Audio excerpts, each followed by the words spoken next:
Hello, welcome to White Birch Tarot and Astrology. This is a reading for the new moon in Scorpio, which happens about 1 p.m. on May 12th. That's New York Eastern Time. I'm not in New York. I don't know why I pick Eastern Time, but I do. So adjust your time accordingly. I already talked about the astrology, so look for my last video. I missed one thing I'm going to talk about briefly, but I want to start out with a poem by Rosemary Watola Traumer, because it fits the energy of the time, and it's really pretty. It's called A Wild Becoming. And then came the day I discovered a sky full of birds inside and around me, all of them singing love, love, love. Around my shoulders appeared a cloak of stars going supernova. In my womb swirled a chorus of waves. How could I not have known I was growing a crown of antlers? How could I have missed that my whole life has been preparing me to transform who I am for love?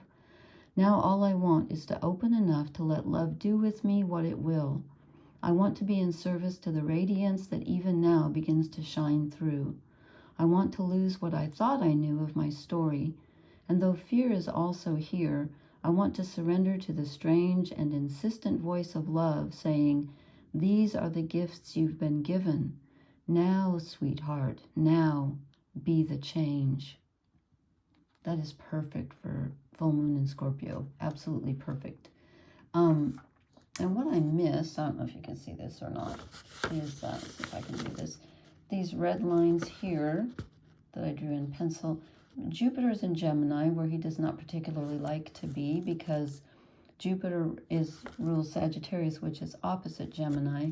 And Jupiter is about hope, expansion, growth, the future, luck.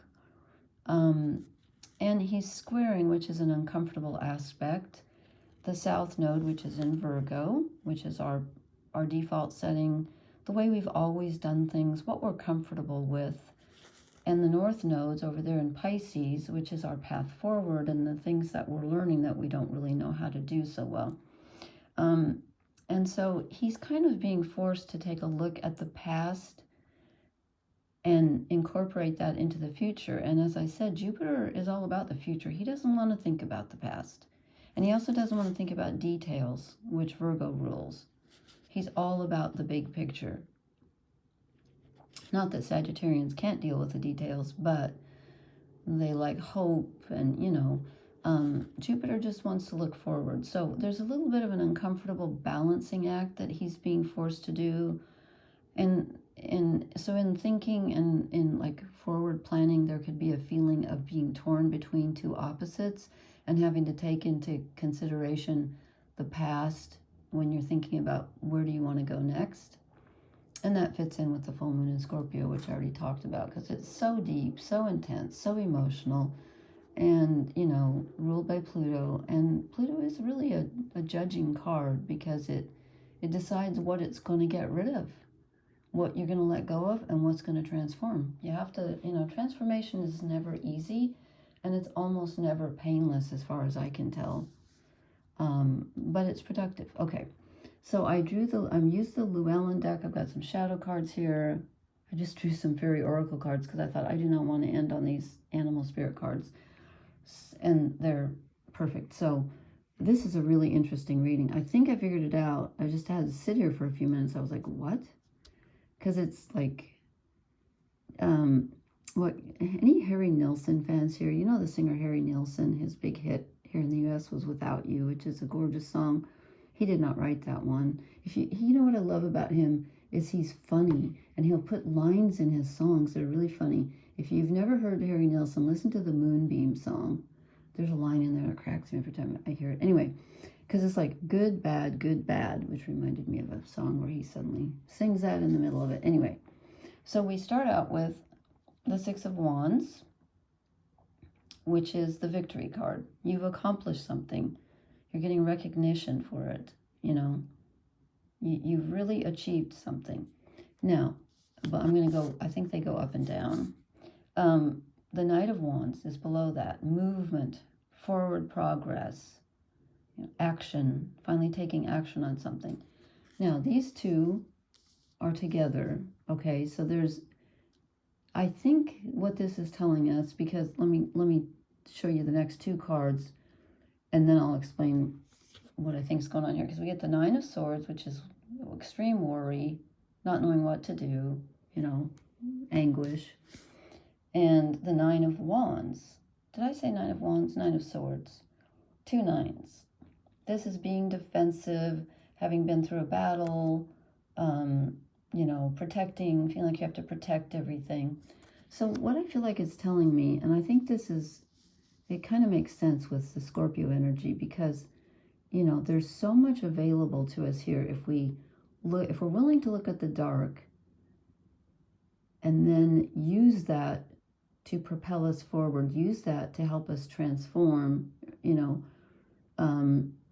we can achieve so much. So I think what it's saying is, I think it's saying that you can have victory, you can have forward movement. It's very, very available at this time. But you're going to have to give up worrying about everything. Because again, with, you know, with Pluto involved as the ruler of Scorpio, Pluto's in control. Pluto is kind of a fated energy as the Lord of the underworld. You have to give up your defensiveness too. So there's something that you're holding on to, a way of thinking, a way of acting that perhaps you had to adopt at some time in your life, and it's not really serving you. You know, you can't continue to worry and try to protect everything. There's a feeling of not letting go here. If you can transform those things, you can have victory and forward movement. And like literally you could even be moving. This is like really, you know, really changing it up. A transition, really moving, literally moving or changing something in a very creative way. Okay, then we get, this is full of Wands energy, which is strange because Scorpio, of course, is water. We get the Four of Wands, which is like achieving, you know, the first level, like achieving something concrete. It's got four legs. Oh, remember last night or night before last when I did the astrology, I kept saying, you know, whatever you think of it has to have legs. This is like a four-legged table. It's stable and it's also moving up to a new level. It's major achievement on some level, which is also the Six of Wands, okay? And below that is the Lovers, the union. So it's literally, you know, finding a partner or achieving union in your life with whatever it is that you desire. Could be within yourself, could be something that you've wanted that you achieve, because it looks like there's major achievement available here. Progress, definite progress, and union, the union of opposites. So that's possible. Now, here's the opposite side of that. It's kind of, this is kind of like the two sides of the same coin. You know, it's like you could have this or you could have this. You could have this or you could have this. So we can have the Four of Wands and go to a next level, or we can have the Five of Pentacles, in which we say, I'm going to do it my way. There's the church. They could go in, but they're choosing not to. Or perhaps she is. He's probably not because he's a child. But she's like, no, we're going to do it ourselves. What are you doing by yourself? What are you refusing to share, or not so much share, but ask for help with? You're just like, I'm doing it my way. I'm not going to listen to advice. I'm not going to listen to anybody. I'm doing it my way. Okay, fine, but you might miss out. And the Ten of Wands below that. Again, in this deck, he's not putting them down. He's carrying them by himself, all of them. He's like, by God, I'm going to get these to that house over there, and I, you know. So what are you refusing to put down? And what are you just insisting on doing by yourself, all alone, that you don't need to do all alone? The load's too heavy. So this is what you could have. You could have the Four of Wands, moving up to a whole new level and achieving something that you no longer have to strive for once you get there. And you can have a union with someone else, with a part of yourself, with whatever you desire, your creativity. Really interesting. a real back and forth here. As the you-know-who said to the you-know-who. Never mind. Okay, that's Gemma. And then, as I always do, I pulled one of the cards as a shadow card. Happens every time. Seems like the Four of Wands as a shadow card. So part of you is choosing to stay in the dark, dim house instead of leveling up. Why? Probably because of fear, because it's hard to let go. I was doing that focusing thing. I don't know what causes that. You're refusing to get out of the old behavioral rut that you're in. You're like, nope, that's too much of a change. That's too scary. I'm going to stay here where am I happy? No. It's very gloomy. Am I comfortable? Kinda. I'm used to it. You know, it's Virgo. South Node's in Virgo. Well, I've always done it this way. I've always done it myself. I don't ask for help. And the North Nodes in Pisces are saying, you know, trust. That's the, if somebody said, what's the one word about this full moon in Scorpio? I would say trust. Trust. And the other shadow card I got was the Ten of Swords, which goes, you know, we got the Nine of Swords and the Ten of Swords. So this is the shadow card. This is what we're not seeing. That this way of thinking is exhausting us. And also, it's not leading anywhere. It's a dead end. Whatever you're worrying about is a total dead end. Thinking isn't going to solve this. You can't think your way out of this one. And truly, I thought we would get cups because it's full moon in Scorpio. The sun's in Taurus, which is earth. We did get one pentacle, but it's the 5. But we get all these wands. I'm like, why? Let me look here. Okay, we've got Venus in Aries and Mars in Leo. Those are both fire. Those are wands. Interesting. Venus is our relationships. Mars is our desire, our actions. I think it's about changing our actions and thinking about, since Mars is in Leo, it's like, what does your heart truly want? I know the full moon's in Scorpio, but you know, Scorpio rules desire too, because it rules intimacy. It rules the deepest part of ourselves that's hidden in the shadows. So, there's just so much wand energy here. So this is telling me that we can make a literal move. I don't mean you have to change your house, although you could, but I mean like you can really change things up in a very physical and spiritual fashion. Okay, then I decided to draw, the regular oracle cards would not come out, so I drew 2 animal spirit cards. Bobcat, life is a mystery. Yeah, full moon in Scorpio, the mystery, it is. There's always something that you're not going to be able to figure out analytically. You just can't. So worship the mystery because it's there, you know. And wasp spirit, sometimes life stings. Yeah. I love how he's got dream catchers on his feet. Well, you know, that's interesting because the scorpion has a stinger on his tail. And when you go down into the depths and look at, if you're willing to look at the dark side, it stings usually, but sometimes the poison can transform you. What is that? The poison is the antidote or whatever.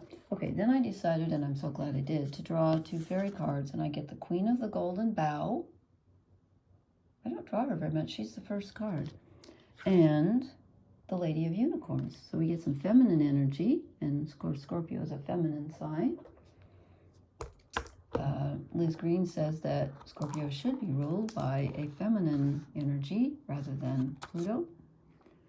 I think she perhaps is right. But listen to this. The Queen of the Golden Bough. Support, soul healing, and equilibrium.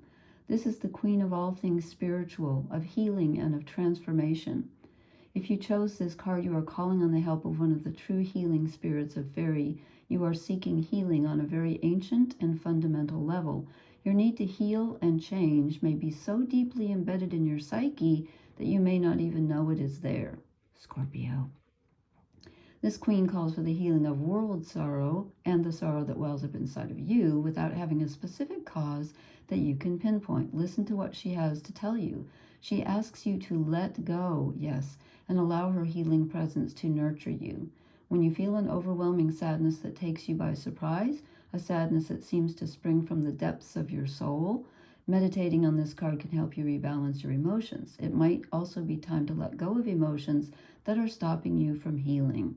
That's Scorpio in a nutshell. These may have a more tangible cause, but still overwhelm you at surprising times. Take a long look at how these emotions made you feel in the past, how you are feeling at this moment, and then let the card do its transformational work to lead you into the future. Yes, that is full moon in Scorpio.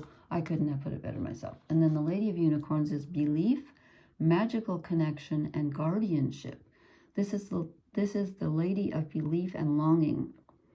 The unicorn, symbol of purity, grace, and love, is under her guardianship. Let me show you that again. It's a beautiful card. I love these cards. They're just gorgeous. They don't make them anymore. They're out of print. I'm so glad I got them. She holds our need to believe, and she cherishes it. She is the keeper of our longing to connect with magical beings. Belief is such an important part of living a true and magical life. Belief can help us overcome depression and despair. It can lead us toward a brighter future. Give her your longings, and she will keep them in care for you. Come to her when you need to be reminded of the importance of what you believe in, and she will restore that belief to you. You know, that's very pertinent for the full moon in Scorpio too, I think. With the sun in Taurus and Uranus in Taurus, it's about bringing change in a very real sense to what is the deepest desire that you have that you may not even realize. And also about healing the deepest sorrows that keep you back from this, you know. So a very transformational full moon. I love these cards. I want her necklace there with the garnet in the middle, if that's what it is. It's beautiful. Anyway, so let me know how this resonates. Sounds like we're kind of at a very magical point in the journey here. And it's kind of up to us to, you know, again, I'm getting the message, you know, trust and let go.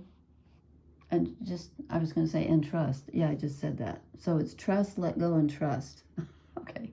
All right. Please leave me a comment. Please hit the like, share, and subscribe buttons. I will talk to you later. Blessings. Good night.